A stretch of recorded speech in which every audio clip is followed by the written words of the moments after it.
There were a ton of action platformers released on the Sega Genesis back in the early 90s. Cyber Police ESWAT is no exception. As you'll notice, he looks a lot like RoboCop and gives off that cyberpunk feeling. The opening voiceover screams generic 2D side-scroller on the MegaDrive. ESWAT. The first level, you'll start off as the severely underpowered cop.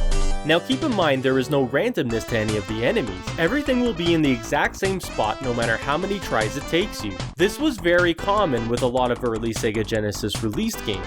In the second level, you'll still be using the underpowered cop in a cart where you have to make it through hordes of enemies in a cyber prison. You'll still have the same controls where you press A or C to jump and B to shoot. You can also do a jump shot to make things go slightly faster. There are also some areas where you have to either jump in or out of screens almost like in Shinobi. Level 3 is where you finally unlock the cyber suit. You now have an increased health meter, a new burner jumping ability where you can hover in the air or use it to fly around by pressing the C button. It can be tricky to get used to since moving around while using the burner ability takes up most of the meter. If you're just floating around in the same spot, you can use it to avoid enemies or bosses. Along the way, you'll pick up weapons that you could cycle through with the A button. You have one that's rapid fire, one that's a missile that fires downwards, a pulse cannon that can fire small blasts or charge it up for a massive wave. Then there's the fire that can be used once before having to pick it up again. This is a screen clear all and works well in situations where a lot of enemies are on screen. You have to really take things slow in ESWAT and learn which weapon to use in a particular situation.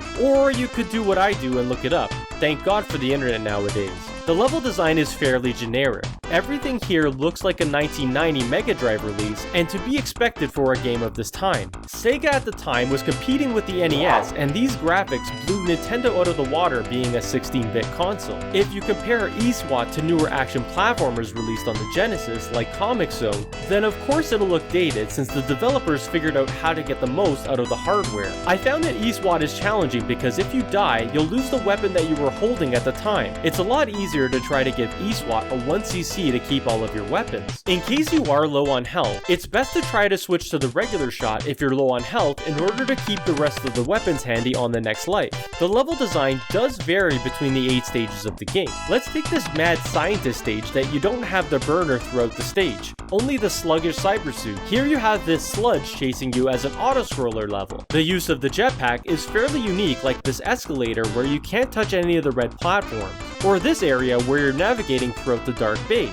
There was also an Eastwalk Arcade game that's completely different than the Genesis version. I would argue that the MegaDrive version is actually the superior copy. The storyline sets you out to fight crime, better known as the terrorist organization known as I. ESWAT, or Enhanced Special Weapons and Tactics, are sent out to defeat the we can guess how this generic storyline goes down. The bosses were mainly pushovers with the exact same patterns that you can figure out after a couple of tries. A lot of them, all you had to do was stand in the same spot with the jetpack and avoid getting hit altogether. Well, except for the last boss, who's an ice double. Oh no, it can't be double trouble. Anyway, the imposter flies around where you have to hit him with the plasma blasts. The key here is, you have to have enough health, because when he gets low on health, he'll use his fire attack and damage you automatically. You can actually take a death at the same time the final boss does, which is a bummer. If you do manage to finish him off with enough health, the credits roll and you can enjoy the show.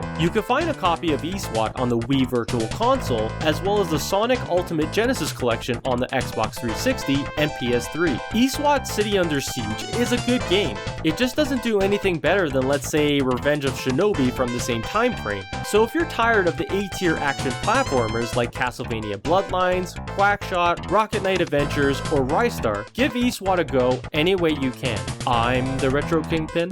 Thanks for watching.